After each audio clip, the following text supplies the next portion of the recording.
Welcome to this Mastery Empowerment course from New Earth One Network. This is designed exclusively for your higher self connection and embodiment.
Welcome, welcome, welcome. This is a Mastery Empowerment course brought to you by New Earth One Network. We are going galactic today, really dancing with our DNA. My guest is a galactic walk-in, and she is here to share her perspective of the full spectrum human. Let's welcome Aurora of the Flying Rainbow Lasagna. Hello, Aurora. Thank you for joining us. Hello, Lauren. Thank you so much for having me on your show today. We are both infused with your artwork. You are a visionary artist as well. And the artwork you brought forward is really like the seed of life, the flower of life. And it's your whole perspective of how you view the multi-dimensions. So our course today is going to talk about the full spectrum human. Yeah, so well said. The patterns that you see printed on this fabric, I do it in things that you can wear and experience in your environment because I feel like it reflects a truth that we embody on a higher level, on a higher dimensional level around to us. So you wear this, you see this, you feel this around you. It's a reflection of your truest being. This pattern, and I'm going to teach you all about how this is a language of vibration, or you could call it a language of harmonics. Even if I have my piano over here, I won't make it too loud for anyone who's on their headphones, but music is a form of harmonics. We're talking about coherent waves that nest together according to a series of perfect proportions. And when I say perfect, like it's not just my opinion, I would say it is the opinion of the cosmos or the great composer, like the divine blueprint that is the basis for our present reality. That is the origin of this language. It's the origin of this syntax. I'm trying to say, like, it's not just my personal fantasy world or my personal, it's really something that exists. So I have considered myself to be like a language teacher or a culture teacher, that there's this language and culture of the cosmic or the grand scale or the galactic scale.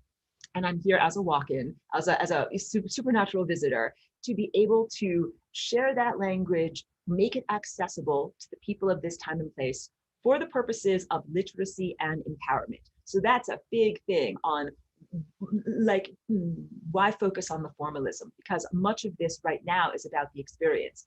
I've taught and presented in an intellectual manner for, like 7 years, 8 years, a very long time.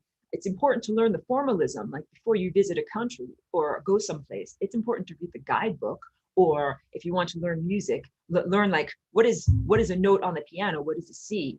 But it's also important to have the experience of being in the now. Get on the plane, you fly to France after having read the guidebook, then you actually have the experience. And the formalism that I teach is learning about the structure of the cosmos, the structure of time, multidimensionality, aspects of your own body that are beyond the physicality, and consciousness, things that are intangible, things that you can't weigh on a scale. So most of what humans and science have explored up until this point have been the things that are tangible, that we can sense with our five senses, that we can all agree upon. Like it's easy to see like a physical body, a physical presence is there. However, much more difficult to consensually acknowledge the abstract and more subtle realm of pure energy that also surrounds and interpenetrates us as physicality. So it's helpful to start to think of yourself as you are a light being, you are a pure energy being. And one aspect of yourself has been, I want to say, scrunched down, like smushed together, slowed down, smushed down together a little bit, and has created this wonderful material body. However, we still maintain these many, many different layers and gradations of layers of subtle energy bodies. So this might be a good moment now, if it's okay for me to share my screen. I express a lot of this truth as pictures and diagrams, and that's like, it's my love, it's my joy as an artist, and also I feel like it's even more accurate that words and language, I say this a lot, I think it's a hacked system, you know, like not pristine. You try to say something, but it gets gummed up in the language, the Tower of Babel type of stuff. So I really love sharing information as these pure frequency, either music tones or harmonic waveforms shown in a picture, because I feel like that bypasses some of the distortions that tend to get added in just by the use of language. So I'm going over to here for, at first what I'll do is share an image. This is actually a scratch board or like an etching that I did. That's a very accurate representation of the layers of energy that surround and interpenetrate the physicality of your form. All of this is you. It's not like there's like, you're like, I have to make this distinction. Forgive me, pardon me for making the distinction. Because like, I'm a newcomer to this world, and I recognize that people here tend to think of their body as like, this is my human meat suit, and you know, almost to disassociate from it in some way. But your physicality, your cellular structure is you. And also the energy that is like the motivational gas that makes your car go is also you. All of this is you. This is the, I'm waving my cursor around this whole thing. This is the totality of you. So you can see there is a figure at the center there that is highlighted in white that we would say that is your human shape, your anthropomorphic shape. Then there is this abstract energy field that exists all around you. And the abstraction is comprised of energy that is not the same as, let's say, electrons flowing in a wire. That is one form of energy that we currently use, you know, to light our houses or something like that, to make a car move. This is a different form of energy. It is the energy of time flowing. So again, this is, it gets pretty abstract. That's why I feel that it's essential to look at these diagrams, because time is a slippery concept. It's hard to have a concept, have a way to have a handle on it, have a effective verbal tools for getting a handle and even talking about time. So these are chakras. Chakras are wheels of spinning energy. They are made of the energy of possibilities, probabilities. So we're kind of talking almost on a mathematical, abstract quantum level. And they are also comprised of life force energy, which is like a biological energy, the energy of consciousness that keeps you alive. And when I teach in my class, I use a lot of analogies, and I like to say that this is like being in the symphony of life. You know, if you want to be in the symphony, you have to play the right notes. You have to play the right music. In this image, I've created a perfect, where everything is perfectly balanced and everything is going in the right direction. This would be considered like a very healthy example of all of the layers of being, a divine, perfect body that could go on forever, like a perpetual motion machine that can simply continue. You know, this is a static image, but with your mind's eye, please add to it the idea that these are all swirling energy fields that contract and expand. So we're looking at a snapshot of something that actually moves, but that as a perpetual motion machine, this energy field could continue to swirl and have energy move around it endlessly without friction. That is the ideal form here. I will go back to my face so that you can see me a little bit better. That is the ideal form of how we should be created.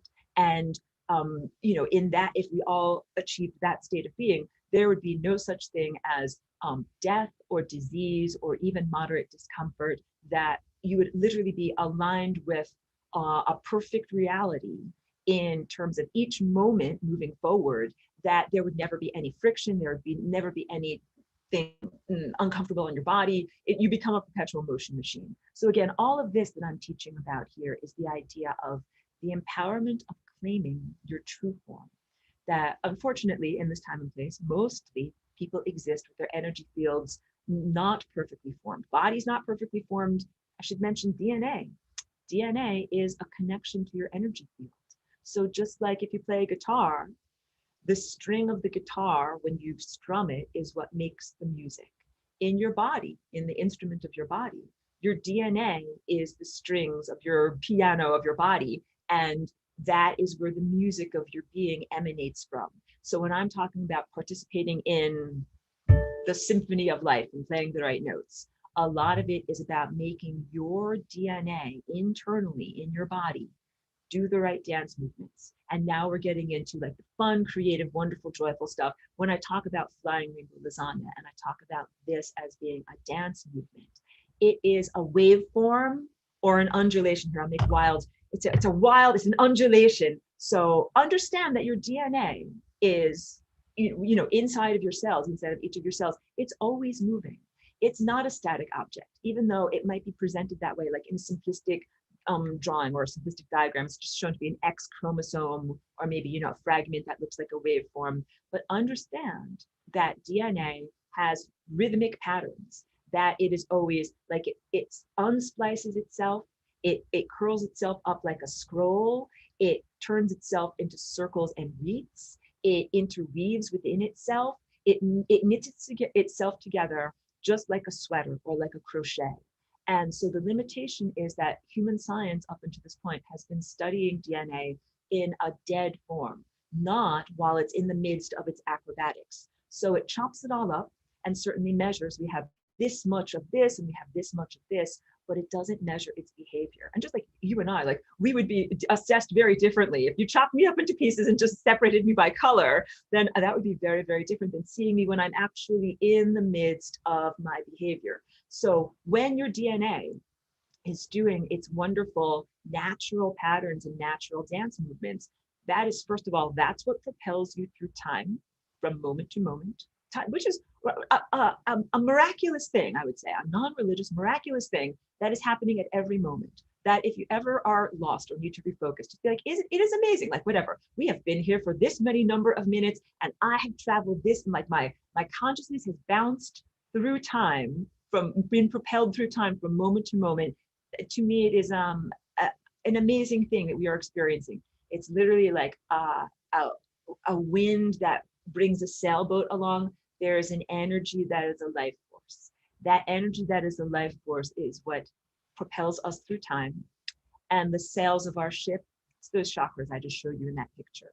And the whole idea is, by changing your DNA's movements, patterns of behavior, and the way that you perceive the world, you can change the behavior of the sails of your ship. You can make your body incredibly healthy. You can fly or sail or move through time in the direction you wish to go. That's the empowerment level of flying rainbow lasagna. So to contrast, this is very, very different than, let's say, a deterministic moral viewpoint. Determinism says some large man in the sky, wrote the scroll of your life, and you're like the scriptwriter in the sky wrote the scroll of your life, and you are just determined. Your fate is determined. Everything is set up for you. You're just like moving through it, but not an active participant. That is determinism.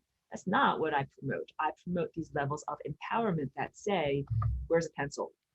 You actually get to be the scriptwriter, that you might start out with potentialities. So those potentialities, let's name them. They include the limits of being physical, the physical body that you acquired at birth, the genetic patterns that came from, ancestors and your lineage and things like that.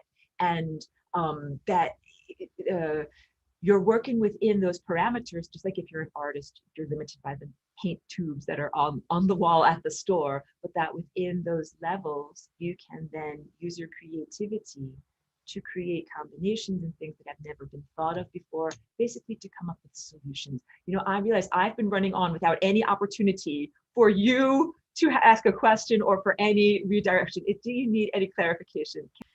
Wow. Okay. This is fascinating. This is why we love speaking with you and just listening to you. How do we work with that so we can really make your DNA do the right dance? The first thing is to understand that thought affects DNA dance. Thought, and most importantly, feeling, passion. I'm making these faces that are like overacting because, I'm big on music, and music.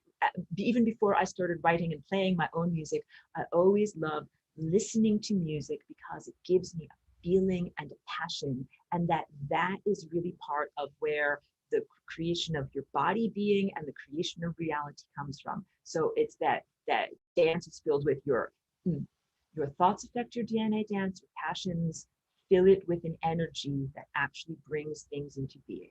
And without playing any kind of blame or anything like that, humans have been given a lot of DNA dances that are like two left feet. You know, that a dance that creates a disease or a dance that creates a discomfort or something that's not desirable or what we want. Like there are so many things we could list in reality that we don't want or don't want to experience for ourselves, things that are uncomfortable or dangerous, and those exist as potentialities and dances within our body.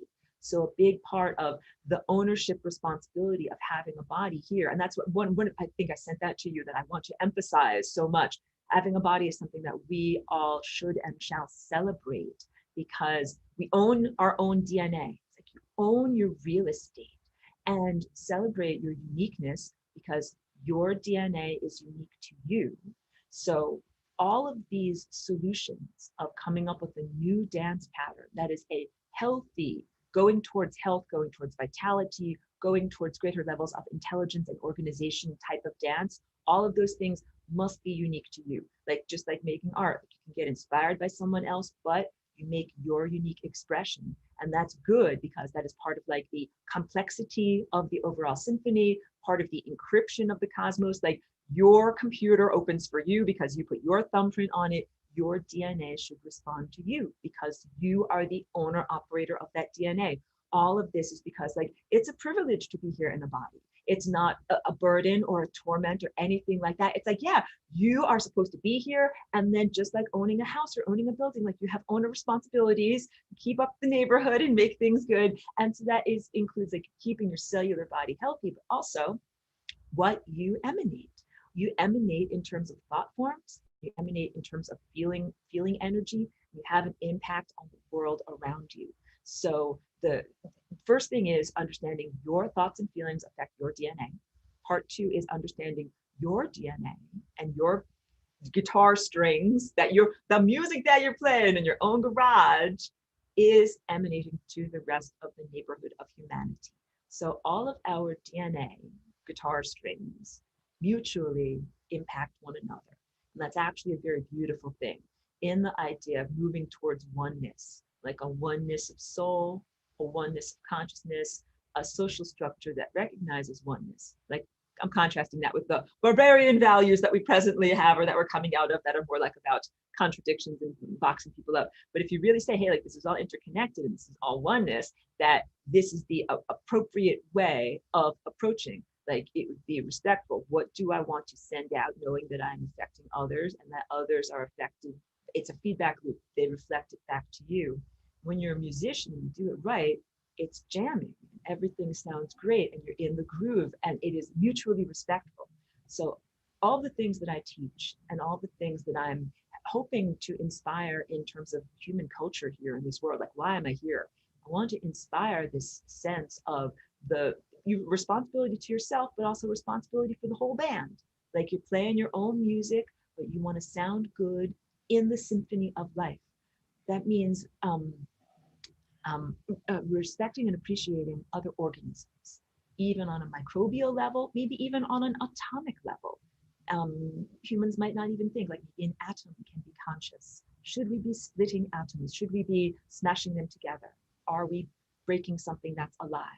And then on the grand scale of a galaxy or a star, a lot of humans think, well, why don't we just siphon off a lot of energy from a star, and then we can use it to power our doodads and electric hair dryers and whatnot. It's like, well, maybe the star is alive. Maybe that's not a respectful way of even approaching interaction with an alive being. So a lot of the things that I teach about and what is happening in human culture right now, it is the necessary preparation so that you can have a good greeting, like meet on a good footing other organisms that are in the cosmos of various different scales. Like they might be tiny, they might be giant, they might move much faster than humans. Like that, this is light beings. When I'm talking about a being that is made of pure light, it experiences time very differently than you or I, submerged in time, going a little bit slower than them. How do we have a respectful conversation? How do we have a respectful back and forth? There are musicians in the band too. It's a cosmic band across many, many multiple levels. So when I spoke about reading the guidebook before you visit a place, this is the place that we are presently visiting. So, back in 2012, that was when I really started formally teaching about all of this. And I wanted to go to that place instantaneously. I'm very snap my fingers. I'm very wave my magic wand. Like, let's go there now. A fun, awesome, freedom, cosmic dance party, of a higher dimension. And it was clear that it would be many, many, many steps on the journey before we got there. So it's worthy to read the guidebook. Like, you're learning about the place you're going. We're now really in that moment of entering into the pure creativity that we've been individually and collectively accelerating. So I wanted to make the point about having a physical body is not a torture. It's awesome. And ascension, to me, to my understanding, it's not about jumping out of your body. It is about accelerating. Like ascension, people from the word, they think it means flying up like an airplane. I am experiencing it and seeing it as an acceleration. You're getting faster and faster and faster internally in your inner beingness. And this brings you closer and closer to light speed. And when you get to light speed, you experience time differently. It's not like you pop out of existence or your body disappears, but your experience of time and dimensionality changes and you become more empowered. It's like being able to jump off the surface of the leaf and fly to where you want to instead of having to crawl on the surface of time. It's very different. You level up, you get more empowerment, you have more responsibility. So that's what we're learning here, being responsible for the things that I emanate into the world because I want to use my creativity responsibly.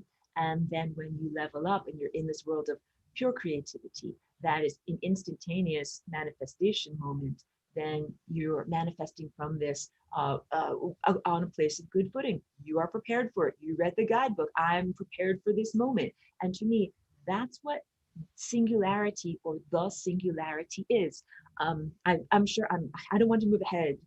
I want to stop and pause, but I want to show you what the singularity is in my sculpture. But what are your thoughts? What are your feelings? Keep going, Keep please, going. because Okay. All right. yeah, this is fascinating. Thank Fantastic. you. So I use this. I have it in black, but I realize it doesn't show up quite as well as I would like it to on camera. This central convergence point where I'm pointing with my finger, oops, you can see that that is where all of these different energy fields all converge and come together. And that point is what I term the singularity or just singularity. There's only one of it. It's like the infinity point or what people are calling the 0 point, even though, like I say, I've been here as a walk-in for like 19 or 20 years. I've been using words in a certain way and then it changes the meaning and everything. So I'm constantly refining what I'm trying to say. But this is basically infinity and it's the center of everything. It is a center point that you have inside of your own body being, and that grander scale things like a star has this at its center point, a planet has this at its center point, and it's the origin, like from it's the emanator that emanates these giant timelines and circular force fields. And it's also the destination, because if I held this correctly, these are giant figure eights that go all through here, and we have them in our own body. And if I stand up just a little bit and stay on camera, or just lean back a little bit, when I do my dance, a big part of it is moving my own body, my macroscopic features in these wonderful figure eights. Like here, I'm coming across the midline in my figure eight. Here, I'm going across the midline. In here, I'm bringing another giant figure eight around. So my arms and my legs and my giant body are making these figure eights. My DNA is vibrating and making these, whatever, undulations.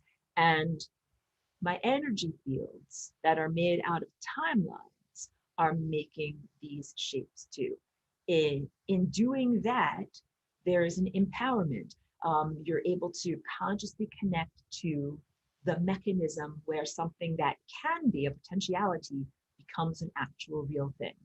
And then now we're getting into like the super advanced stuff, the flying rainbow lasagna, because this shape transforms into this shape. I know this one is not rainbow color coded, but I hope you can imagine what would happen if this singularity here, this convergence point, if we didn't make two of it, because that would be a duality, that would be something different. But if we took that singularity and just made it jump up and down, and of course, this sculpture, you would imagine it rotating around as that singularity is jumping up and down.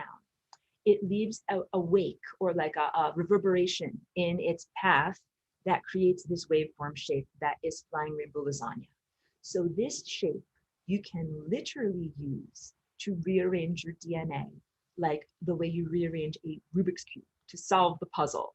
So right now, humans have scrambled up DNA. No offense to any humans. Humans are great. We're wonderful. But someone came along at a certain point and went scrambled up the DNA, like scrambled up the parts of us that make it possible to eat pure light. You know, when I came here as a walk-in, I'm like, I'm just going to eat pure light. It did not work.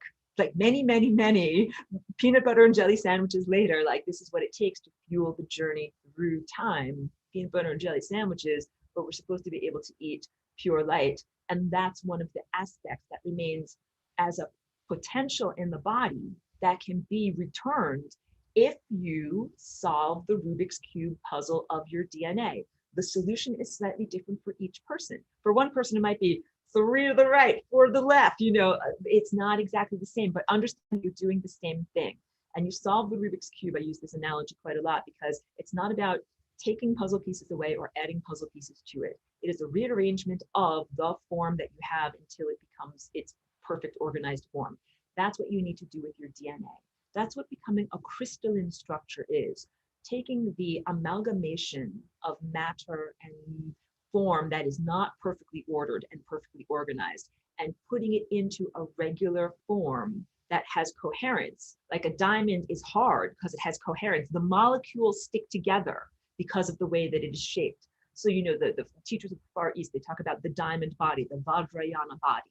This is the idea of creating an energy body and a cellular structure that is so well formed and so regular in its, not its molecular shape, not like a physical diamond, in its energy shape, in your time body, in your potentialities, that it is not vulnerable, let's say. It won't die, it won't be harmed, it continues onward through time.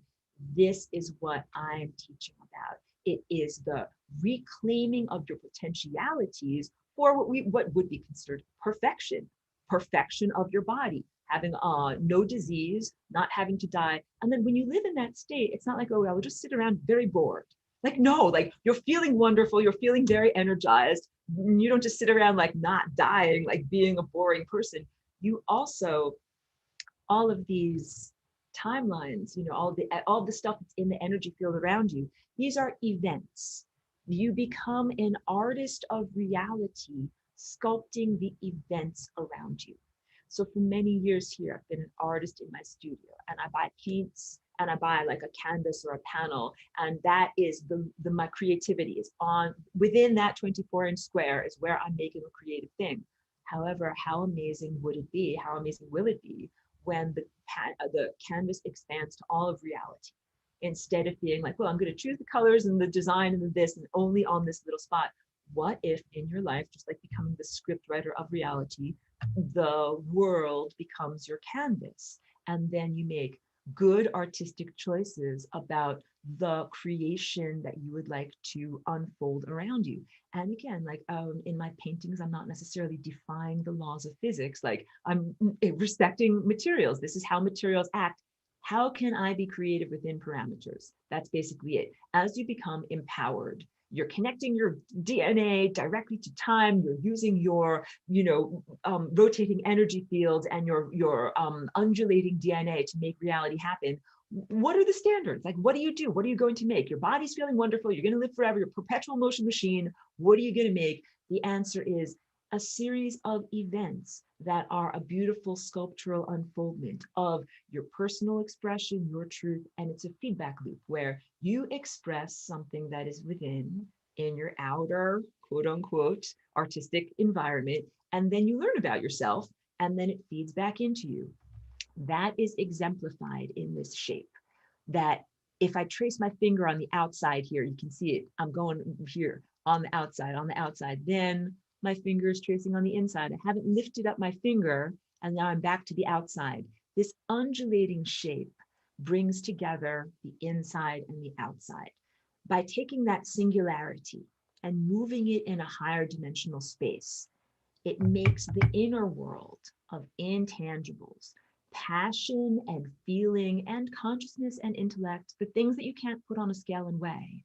It makes those things connect directly to the physical world of slowed down light and matter. All the stuff that the previous viewpoint, the world that we're coming out of, that is like the heavy materialistic objective world, says, oh, your thoughts don't affect reality. Like, this is just a thing. This is the thing. It's just the thing. It's not the thing because I'm thinking about it or affecting it in any way. But the quantum scientists started to recognize and explore the idea that, wait a minute, my perception does affect the thing and does affect the behavior of the thing.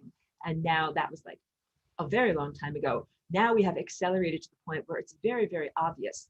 Thoughts, your feelings, and your state of being basically definitely affects the thing. Your inner state of being creates the thing, upholds the thing, and affects the thing. And when I say that, without any disrespect to any religious figures, I am telling you that that is you as the embodiment of God. The conception of God is that God is creator, sustainer, and then, transformer, right? Like, these are like the ancient archetypes of what gods are. Again, no disrespect to any human spiritual belief system, but I am requesting everyone or encouraging you to step into your greatness, like step into your own divine shoes, that it is part of your own perception, that you are creating reality and that you are sustaining that reality with your attention. And then it is up to you, if you do not enjoy your creation, to either withdraw energy from it, like I'm going to erase the things I don't like, or add additional layers, change it, transform it. That is the artist taking responsibility for the creation. Like if I don't like a song, which often when I'm in the process, I'm like, this song is crap, I hate it, it's terrible, terrible. It just means add another instrument, add another thing, try another thing. And same thing with a painting. If I'm not enjoying it, something isn't right, it means erase something, add something. Never to give up and never to say, not my fault, or like I will lay blame somewhere else. This is the empowerment. Part of the empowerment is the radical self-responsibility. So that means it is about not externalizing responsibility for the experience that we're having in reality. That's determinism. That says, ain't my fault. Some guy out there made it. I'm just experiencing. Not my fault. I just work here, right? Like, but actually, you're the boss. You're the boss of your body, the boss of your reality, the boss of your life experience. And think of that as your own individuated reality bubble that then clusters together with many other people who are also, you're generating your body, your life experience, your quality of experience. And if we are coordinated well as musicians, like perfectly coordinated, coherent waves, where we're all playing in the same key, all of our bubbles are complementary to one another. And that would be like a divine, that is the world that we're moving into. When I say divine, I'm always meaning like a perfectly arranged, perfectly well ordered, not totalitarian, but in the way that nature organizes itself perfectly. And that's what we're moving towards. So we're moving out of this sense of something else telling us what to do, something else determining what humans should be doing, arising motivations from within and taking responsibility for the creation. And that's not that different from what many other people say. The unique flavor that I have to offer is this tool for personal empowerment and reality transformation, flying rainbow lasagna. So it is an actual thing that I teach about, unzipping your DNA and using this shape, this form as an envisionment, but also an embodiment, just like doing the Merkaba. And the Merkaba is part of this. So if you want to know, like, what are the basic steps to flying rainbow lasagna-ing. It's something, it's a verb, it's something I do every day. I can give you a very quick, basic rundown. Like, okay, Aurora, like you've told us about France and you've told us that croissants are delicious. Let's actually go there. Let's actually eat them. Like, what would that be like? But like, okay, like this is, because this is what I do in my, how I run my day every day. So, okay. And clearly I drink my wonderful structured water. So I'm very big into structured water. Let me just drink. Thank you so much. So the very first thing is, I would say celebrate having a physical body. You have to have good food and nourishment in your physical body, because I'm like one of those, cars that can run on electricity or gasoline. Like you need both available to you. So I'm a light being. I definitely eat light or pure energy from the sun and the stars. However, I also am a physicality, and I respect and embrace all of that. Having a body is awesome. So first up, I make sure to eat like really good food for my breakfast and, whatever, I'm well hydrated. And then I live in a place where the sun is available and I'm able to get it every day. That's why I live here. I purposefully rearrange my life so I can have the sun. I do sun gazing. And I do sun gazing not with my physical eyes. So sometimes my eyelids are closed, or I wear a giant hat with a brim, also to kind of protect my face from excessive sun exposure. But I always do a sun gazing. And when I do that, it's not the same as like relaxing in the sun. It's really like being at attention. My spine is erect. I'm attentive to the sun. I send out a tendril of attention to touch on the sun, and I literally drink it in. And sometimes it might just take 2 seconds, like glug, glug, I'm done and I'm ready to go. But sometimes I might need a longer session, especially if it's been many days of clouds and rain. Then I'm like, oh, like I just have to get out there. It's a way of charging up my inner batteries. And I would, at one time, did live in a place where it was very overcast and cloudy all the time. And what I would do is have a Herkimer, like a quartz crystal, that's safe to put in your mouth. I would put that out on sunny days and get it charged up with the sun. And then when I was inside on a cloudy day, I would literally put my crystal in my mouth so that I could like eat the energy from it. This is all like, I'm remembering ancient times and practices that I would do back then. But I'm trying to say there are ways that you can compensate if it is a cloudy day or you live in a place where it's extremely cloudy. But I would say find some way to ingest solar energy. And then how do I do the flying rainbow lasagna? I told you music is a big motivator for me. It's literally a waveform. It's literally a food for your ears. It literally affects your cellular body. You know it. Music can make you feel sad. Music in a minor key makes you feel sad. The blues make you feel sad. But you know that happy music, major chords make you feel awesome. And marching band music makes you feel awesome. So I put on music that fuels my flight. Mostly it is, upbeat motivational dance music and things that I write that are expressive to me. I would encourage everyone to have their own personal playlist of lasagna music that you feel just rocks and gives you such a great feeling. And sometimes lasagna can be peaceful. Like sometimes you need, like whatever, like tough music. Sometimes it's tough times, but sometimes it's beautiful, peaceful times. Sometimes it's about lyrical flow. So be sure to have a varied playlist for all of those things. And then for many years, I lived in a neighborhood where I could not blast my speakers. I wore headphones. I put on my headphones so you can rock out, make your music as loud as you want with your speakers. And then I've developed different ways of dancing. Like when my health was not that good. Right now, my health is great. For people who don't know about me, I'm a walk-in because the person that was in this body 20 years ago had a really bad brain injury. And so I've been healing and recovering from that over these past 20 years. I'm doing fantastic. Now when I do my dance, I use both of my arms and both of my legs. But there was a time when I would just sit either, with my legs crossed, like sit up comfortably on the ground, or sit in a chair. And I'll move back a little bit just to demonstrate a little bit. But I was showing you before, like you can do a lot of things with your arms and with your torso. You can do a lot of things. Basically, it is the understanding that you're generating that energy field all around you with absolutely, you can feel it like up here, I'm touching the energy of my crown. And then, bending down, I would be touching the energy of my root. And then through all of these movements, the movements of arms and legs and DNA and body being and consciousness to open the doorway to a different reality. And when I say that, I don't mean escape. I mean, create a better life experience. Like I look at the news before I dance. I say, none of this is good. Wrong, wrong, wrong, wrong, wrong, wrong. We're going in the wrong direction, everyone. And my response is, it's time to dance. Again, never to denigrate anyone. Like if you say, I'm going to write a petition or talk to the local city council, like that's great. When I read about injustices in the newspaper, I say, it's time for me to dance. And that is my very, very sane response, because I feel it is a direct way of connecting to reality. Or if I know someone who's in crisis in their life, of course, I'll try to help them. But like, if you want to talk about sending positive intentions, prayer, these things are powerful. I feel that my lasagna dance is powerful in the same way of connecting in the areas behind the fabric of reality, the causality structure, the ideas of potentialities, intention. That's how I interpret prayer and things that would be considered supernatural healings, or things that are inexplicable to science. There's literally, the fabric of reality, the surface that we see in front of us, but then there's an entire connected integument of causality structure that are the reason why this thing happened over here. But just because you can't see it with your physical eyes or measure it with a ruler doesn't mean it didn't happen. It actually happened, but it happened in an area of perception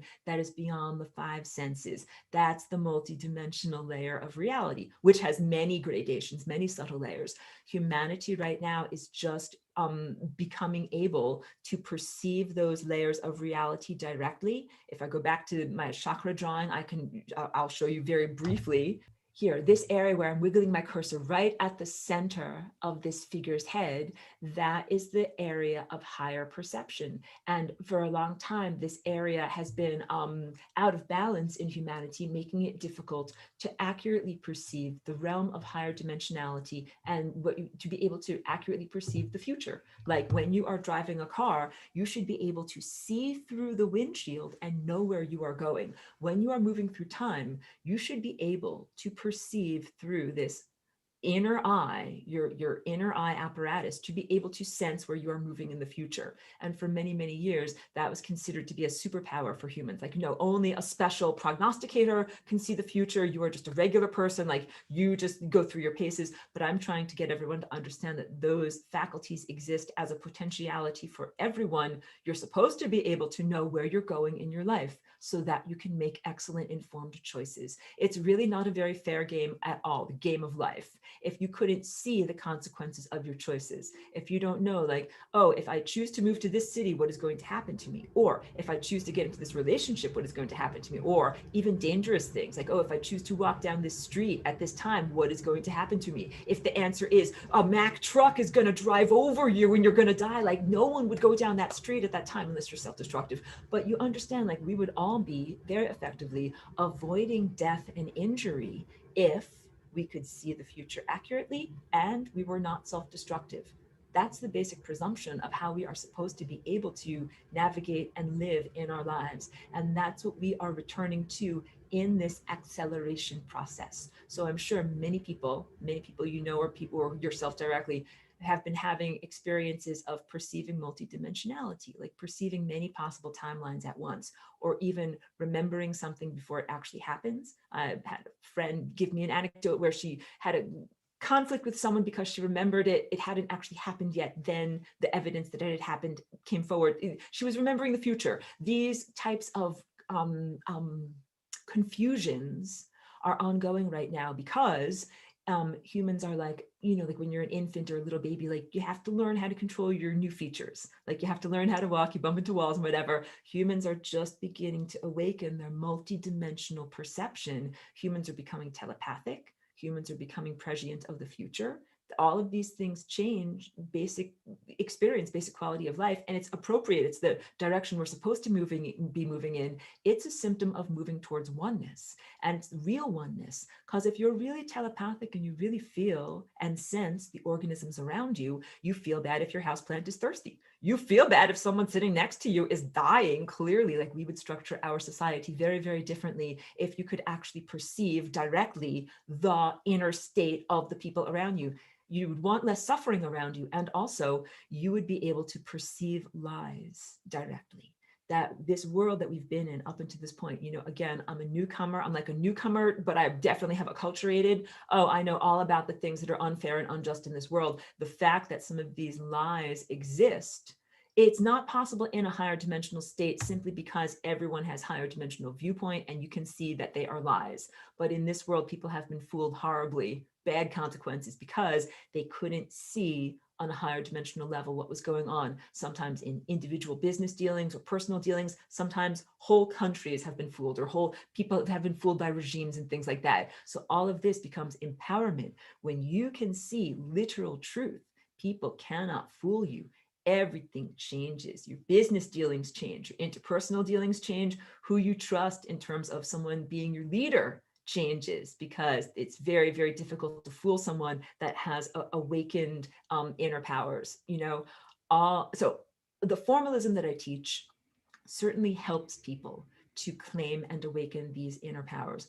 And also, it's something that is simply going on as part of the natural awakening process, that there is gushing light or consciousness or energy that's transformative, that's coming into this world, that, like, whether you have studied formally or not, it's bubbling up through you. It's the music of freedom is bubbling up through you. So it's going to come up as this expanded perception, expanded powers, whether or not you have studied about what these things are. However, it's always good to study first. And I joke about when I have taught like a lasagna workshop, I'm like, this is reverse skydiving. Like, you know, before you actually are floating in the air, or let's say in a cosmic abstract world, first you should learn about balance, and you should learn about how to navigate, and you should, you know, like, be a fledgling, go on small journeys first before you go on a big giant cosmic adventure. So I definitely feel that that is the level of cultivation that we're at right now. Practice reverse skydiving, like the moving into higher acceleration from the ground. You know, like, don't just simply, so here, pushing off a cliff would be, here's the world of pure imagination. I'm shoving you off the imagination cliff. Go create, with no safety net. That's actually not loving. There's not, that would be very poor parenting of the cosmos. The cosmos, I feel, is an effective parent and is saying, here, start your creative process from the ground.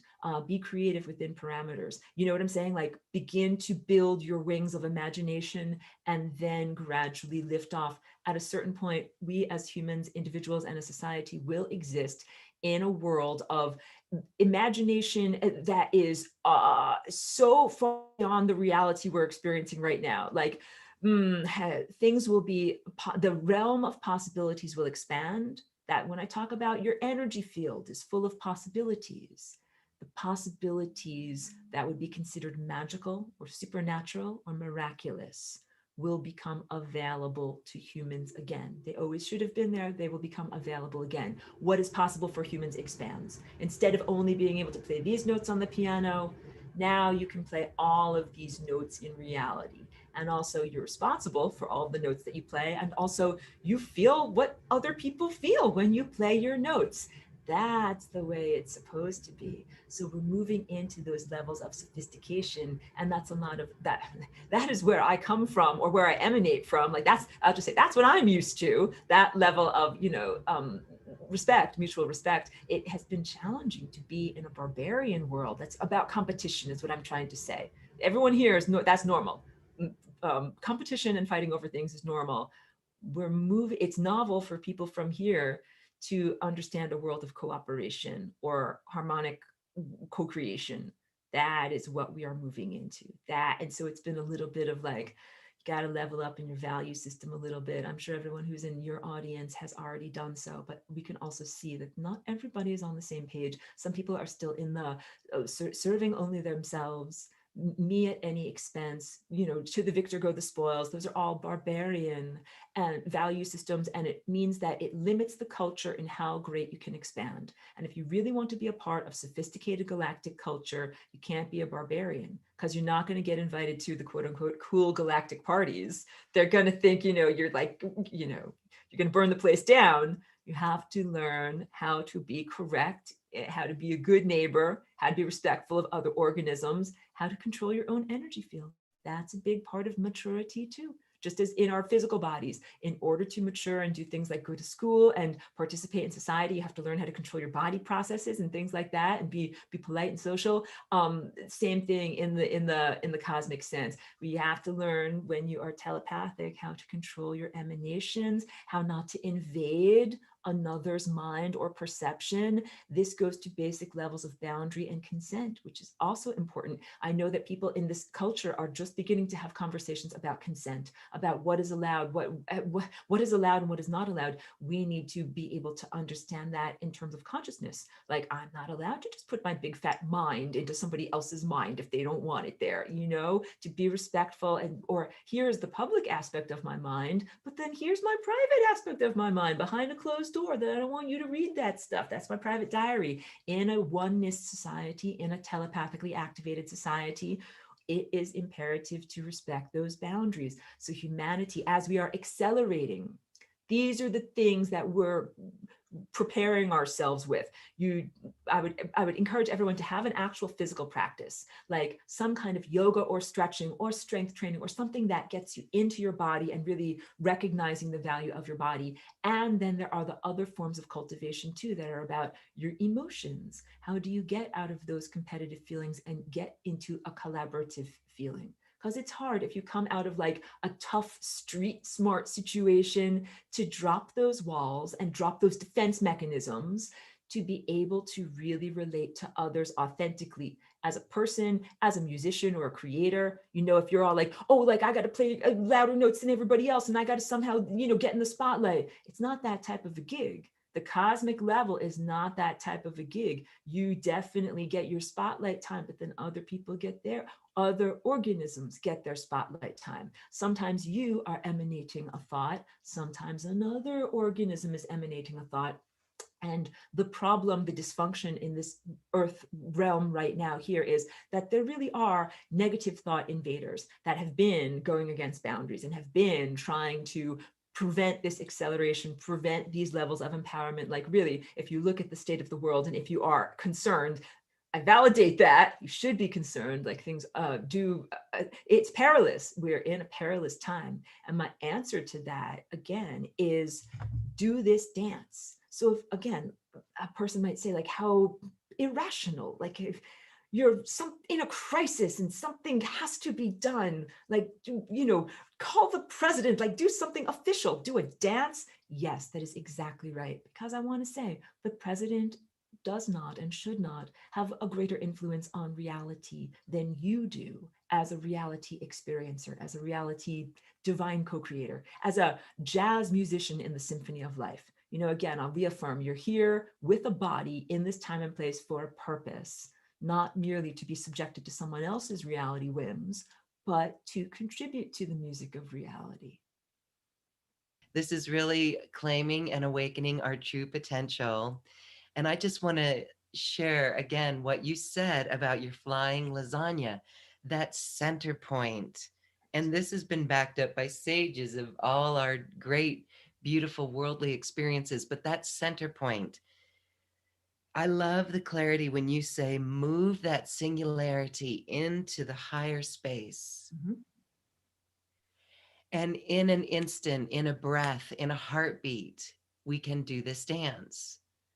And that's what shifts our reality. I'm going to cry right now because I see a world where this is commonplace. You have just identified from this, let's say, multidimensional, almost scientific. Science has to catch up with it. But Yes. you have explained our work, let's call it work, our play, Right. our responsibility, our creativity in such a simple way that it's beautiful. Shifting the perspective in an instant, in a heartbeat. So I love that. Thank you. You're welcome. That is what the quantum leap is. That it's a consciousness leap, that it's just like anything. You spend many, many years practicing for that one moment in the concert when you actually play your solo. And that moment of leaping forward into a higher dimension is the moment of your cosmic solo. Don't get stage fright. I want everyone to know, don't get sweaty palms. You are good enough. You are worthy. It is really about having a beautiful, shining heart and being your true self. Like, that's a big thing, just being your true self. All right. Well, we are all feeling really kind of wild here. And I hope everyone goes and dances after this, finds their favorite music. I love also what you said about play your music, but play it well. Sound good. It's big. That's big. And you can practice, definitely. Like, I practice in my own garage until I have the confidence that I feel like my song is good, then join with the others. Yes. Okay. Beautiful. So it's our expression of ourself, and it's this awareness and the thoughts and doing things for ourselves, being immaculate with our energy, being responsible for our energy. And I love how you said that you watch the news. I think it's, part of our humanness is to check things out or be aware. But I love how you said it's time to dance. Really, it's time to dance. And so, thank you. We all do that, right? We all do that. Yeah, Yeah. because I think that endlessly focusing on the negativity of the news is not empowering. I take the pulse of the patient, like, what is going on today with the cosmos? And then I'm like, okay, here's the symptoms, here's the symptoms, here's the symptoms. And then let's effectively do something. Let's effectively restructure. And the restructuring is, it's an imagining, like my ego imagination might physically, might imagine like, oh, like this is how things change. But when I do the dance, it is an abstraction, meaning that I'm really beyond my ego in my more cosmic persona. And I encourage everybody to take some time every day to do that. Doing the FRL dance, just for shorthand, it is the coolest, best, lowest pressure part of my day. It's not like, oh my God, I hope I don't do things wrong. It's like, oh, I can finally relax. Oh, I can go into a mental state that is not like this, verbal, administrative, typing on the computer state. That's hard. All of that stuff is hard. And everyone is in that mental state all the time. Going into the flying rainbow lasagna expanded mental state is cool, fun, relaxing, should be joyous, should be low pressure, should be the thing that you look forward to. Like, oh, the world is driving me crazy. Let me just go dance the lasagna dance. And then I feel energized by doing it. And then as I emerge from the dance, then I'm like, okay, now let's check out reality. Something good has changed. There is something new. Like, I just rearranged the Rubik's Cube of reality and something is getting better. And in this way, we incrementally shift our energy from a timeline that is moving towards death or peril or loss of energy. It's not a perpetual motion machine. Incrementally, every time you do the dance, you are shifting, like changing the sails of a giant vessel in the water until you're going in the right direction. And going in the right direction means that you're completely aligned with that singularity, that it would be like going up the center of this vortex until you hit that point in the middle. Or you could envision it like a bullseye. Like, instead of going to anything around the edge of the circle, that you're going directly towards the center of a circle or a sphere, that's really where truth resides, and that the periphery, the outer edges, those are where distortions emanate. So death is a distortion, disease is a distortion. These are negative realities that should be, like in your peripheral vision, not something that you're looking directly at. You're dimly aware of it on the sides, but what you are doing is flying towards, or motivating through time towards, that focal point of continued life, eternity, perpetual motion machine. What would that look like? What would that feel like? Everyone here is very programmed to expect death. But if you do not have to die, what would that look like? What if your body continued to be healthy and cellularly regenerate to the point that you didn't fall over from decrepitude? You felt healthy and great every day. You could live hundreds, if not thousands of years. What would be on your timeline?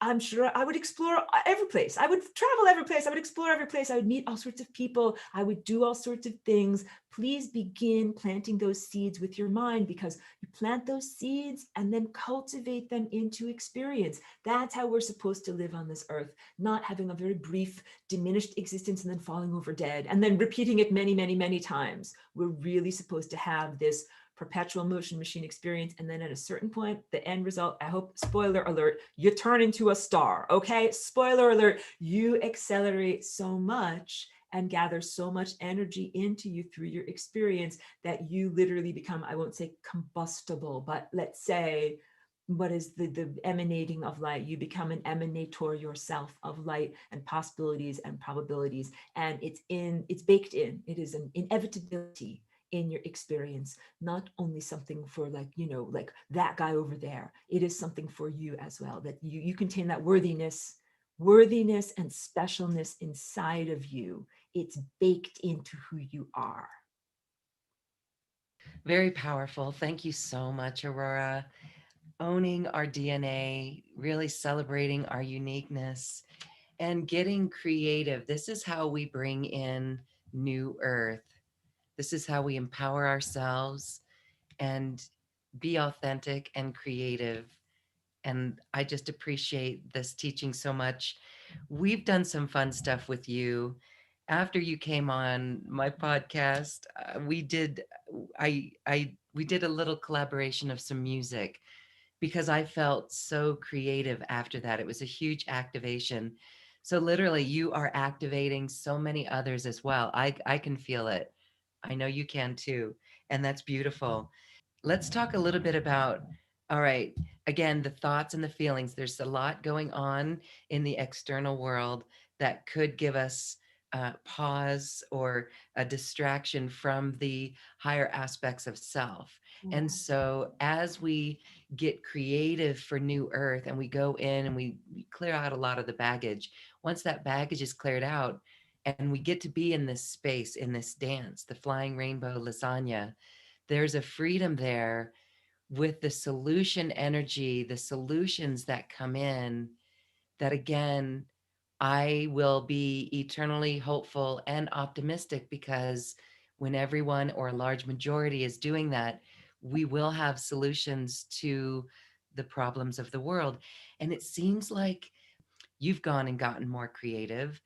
And it seems like the general public, with our world condition, is getting more creative or going in ways that allow them to be more creative, or absolutely seeking it.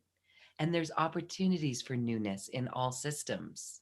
Language can be so distortive or inadequate in conveying ideas that are more subtle or sophisticated. I feel like music can really do it, that it can give you a feeling that's like a motivation, and it can also express something that's a cosmic or a divine truth that sometimes is just beyond words. So I was, during pandemic 2020, I was actually at first very concerned about the complete breakdown of society. Like many people, I'm sure, I was stressed, I was concerned, and my approach to that, my response to that stress or uncertainty is always to go into creativity. So I went into like really intensive creativity mode, and I ended up writing, at a certain point, I just was writing a song a day. And I found that focusing on my music so much and being so much in that, like you're using your mind in a certain way when you write a song. It's very repetitive. Like you think about it over and over, you play it over and over, you add more stuff to it. It was a positive form of escapism or a creativity that I could focus on. And I was doing it also because I found that I want to listen to music for my dance, but I was bored with the stuff that I heard. So I was like, well, how about I just make a new song? So that, because I get bored very easily. So I just kept on making new songs. And then I wanted to share the songs with others. It really generated into a whole thing. So actually last year I did 3 official albums, I'm so happy to say. And that represents a huge amount of neurological healing internally in me, because now that my brain is so much better like this, and also these healing capacities are available to everyone at this moment. That's why I'm saying it's not just for me. There is something in the air right now, like some larger thing that is making it possible that I memory issues and coordination issues and other things all were conquered, making it possible for me to be able to make all of that music. So my brain got better, I leveled up musically, and so happy to be able to communicate a feeling to someone. I call them, they're like a homing beacon for you to be able to say, what does it feel like in this cosmic dance party place? When I tell you go through the door, or like the open door, it's a frequency portal. So it's not the type of a door where it's like, oh, the door is like a physical barrier open between two spaces. To go into a higher dimensional space, you go through a frequency door. That means you have to feel a certain way inside. It's similar to places like Mount Shasta or power places on the earth, where like if you match the frequency of the place, you can go and access certain aspects of it. If your frequency isn't right, you literally can't fit through that door. We all right now are being given a cosmic invitation to go through a frequency door into a higher dimensional mental headspace, is the best word I have for it, that is built on this collaboration, cooperation, consent, respect. If you don't exemplify those values, if you're one of these barbarians who is violent and just wants to, kill, mutilate, destroy, and take over the world, you can't even fit through the door to get into the party of the cool people that are in there. So that's a big reassurance that I have to everyone who's here, to everyone who's cool. Like these are all, so I have a song called The Open Door. I have a song called Everybody Cool is Here. I make these songs, a lot of them don't have lyrics, but they have a meaning in there about where I'm trying to invite you or encourage you to go with your feelings. So when I watch the news or go on certain social media, oh, my feelings go into the toilet, down, down, down, down, down. I go into anger and despair and all of those that are like evidences of chakras being destabilized. Like everything I read, I'm like, oh, none of this is right at all. I'm like, close it all up. Then I'm like, okay, let's clear those perturbations. I imagine a halo of light going, or like, scanning down my body, ironing out all of those like, unwanted perturbations. And then I'm actually ready to begin creating from like a place of clarity. And going through a frequency door means that you are having this positive is not an adequate word, but you embody a different tone, just like singing, like la. Now you're singing a different tone, playing a different melody, and then you're able to go into that level of beingness. That is, none of this has to do with getting on a train and driving someplace else or flying on an airplane. Like, it is a different level of travel. And this is the type of travel that is part of inner seeing with this apparatus. And also it's our birthright. We should be able to travel in this way. It's a level of freedom that we're supposed to have. Like, just like I said, the ability to sense the future, that should be a basic part of us and is baked into us.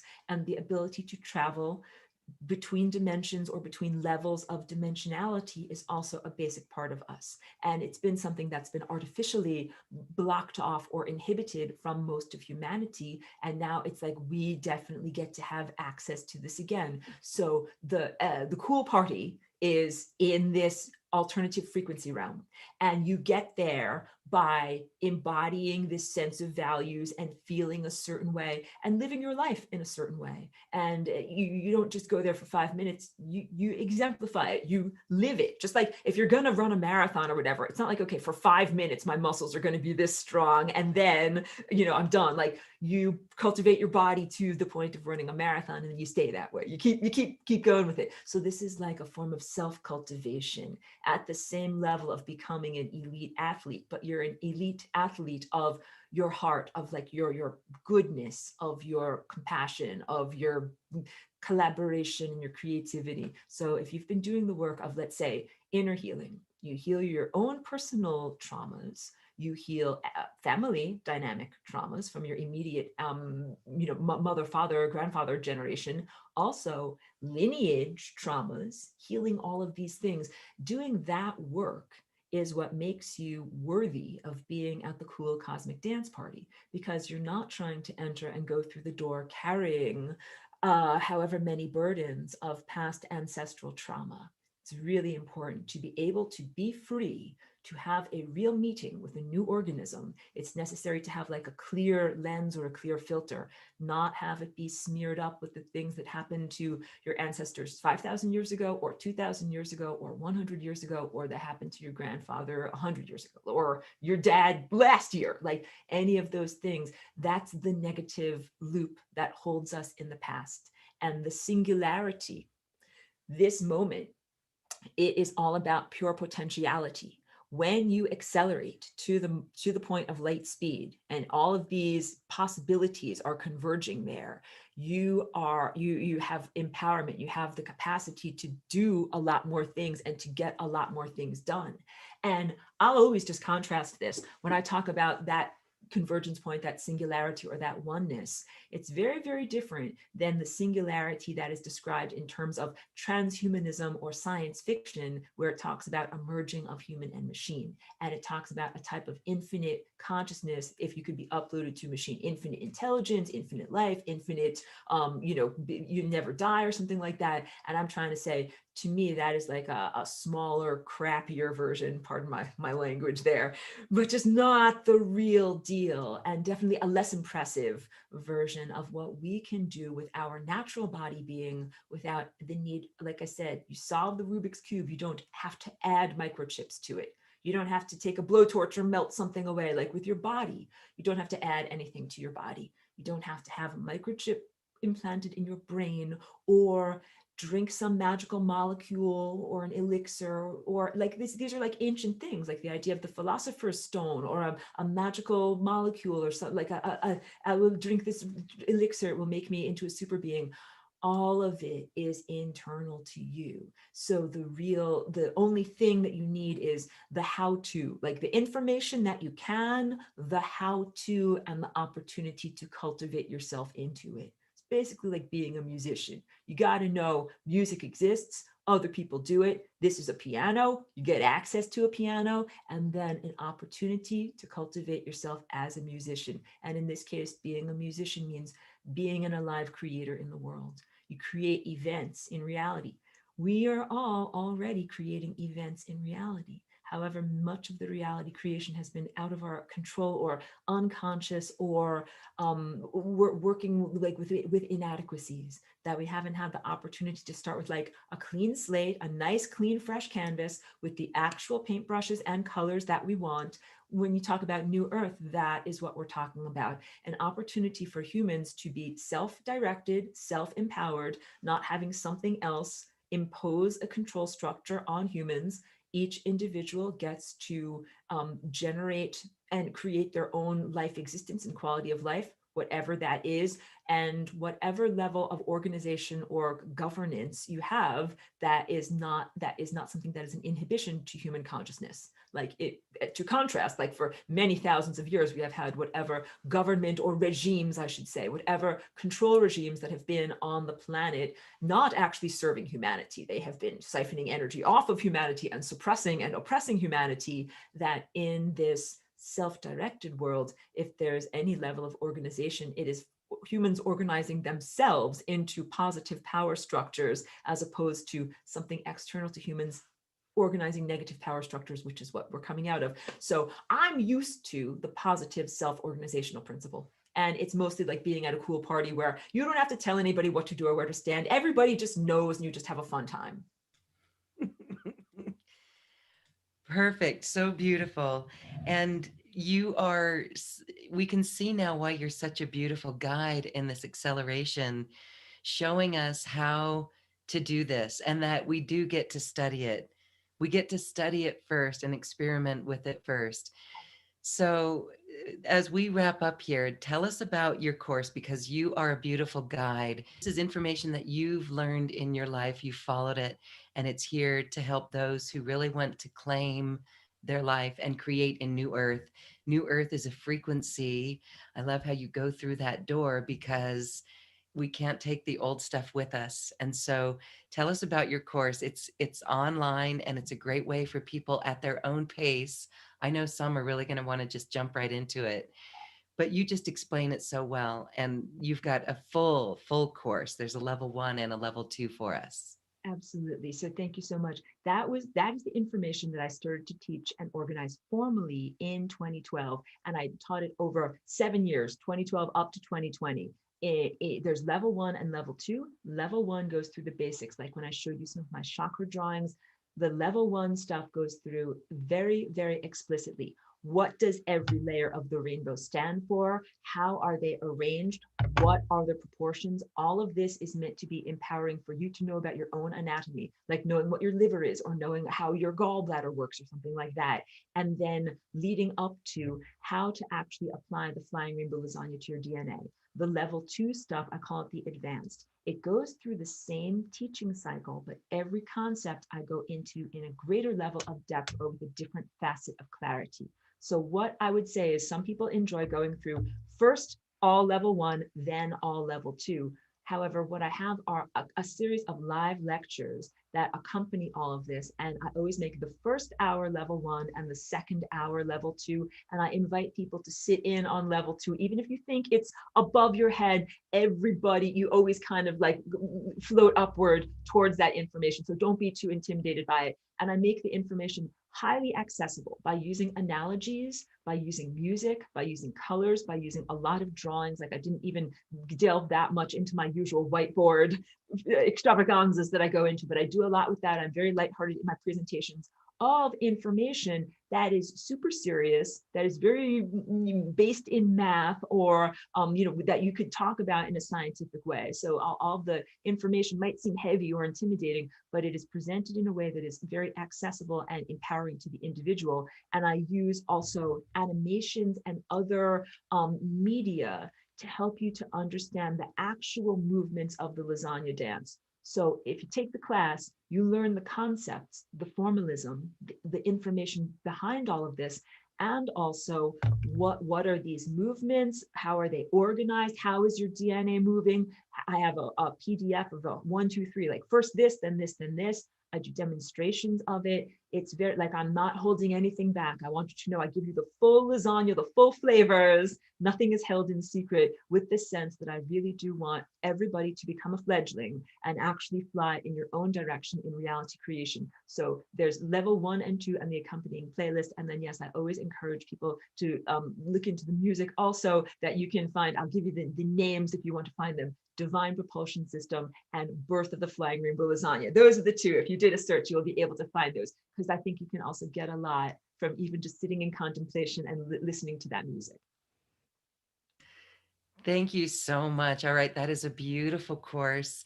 And you do such a beautiful job teaching it, and you explain it so well that this really helps all of those who are ready for it. So thank you. The link for that, of course, is on this webpage, and you'll get an immediate access to it. You've also got your music up on SoundCloud. We're going to play one of the songs here because it is kind of fun. How about Everybody is Cool Here? Is that a good one? Or Good. what's your favorite? Oh, I think my favorite is one of my newer ones. Like I love Birth of the Flying Rainbow Lasagna. That's a really like I dance to that song all the Okay. time. But I have more whatever.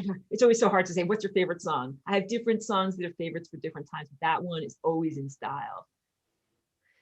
Always in style. All right, remember your energy is what gets you through the frequency door. And we know that so many who are watching this are there and moving towards it. My goodness, the ascension. I love how you said it's more of an acceleration. It really feels like an acceleration. And for everyone to see their future, to see their life, their timelines, to be aware of their energy, to take responsibility for that, we're right there with you. And that is New Earth. And we're, some of us are already there, some are already there, you know, moving away, moving out of starting our own ventures, our own creations, our own solutions, New Earth solutions. We are getting there. And again, we will get there, all of us. Yes. Absolutely. Like I was saying, incrementally, every time you dance, it's like adding a layer to the painting. It takes time to make a masterpiece. So this manifestation of a new way of experiencing Earth, it takes time for this to happen. Don't expect to paint it in one day, but do some every day. Add a little bit to it every day. And that is how grand projects unfold and actually, culminate and happen. Beautiful. Wow, I can see people finding that most magnificent time of the day for that practice and then to do whatever, because in that energy, that creativity that comes out, whether it's journaling a book or sharing or creating something new, that really is really powerful. And then we can go, I mean, the rest of our day, maybe we might get dragged into the normalcy of things, but wow, really powerful in just a drop of what you can do in that short amount of time, right? Definitely. And when you get into that wish making mode, it's just like if you do a little workout, like if you jumping jacks or whatever, your metabolism raises for the moment that you're doing that exercise, but then stays elevated for some reverberation. So when you go into wish making mode or that more elevated consciousness, even if it's for a brief moment in the middle of the day, you do get more energy. You get going faster, you get more elevated, and then you bring that into the rest of your day.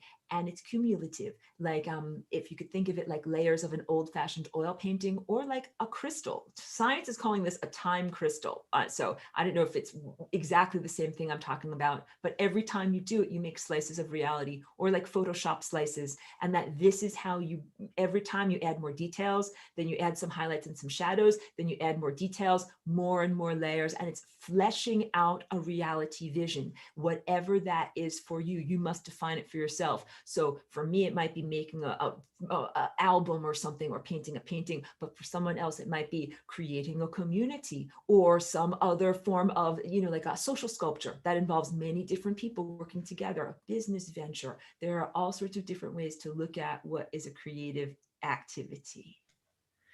Yes.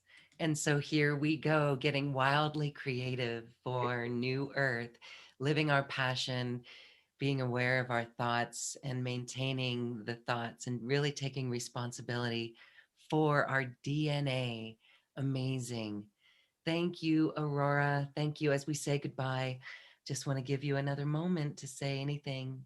Oh, I would just like to say profound and humble thanks. Thank you for having me here. Thank you for it. I think it's been a year since I've, been talking with you here again. Thank you for having me back. Thank you for connecting with me. And yes, I'm so very excited for the experience. Like we read the guidebook, we practiced, we're in the symphony.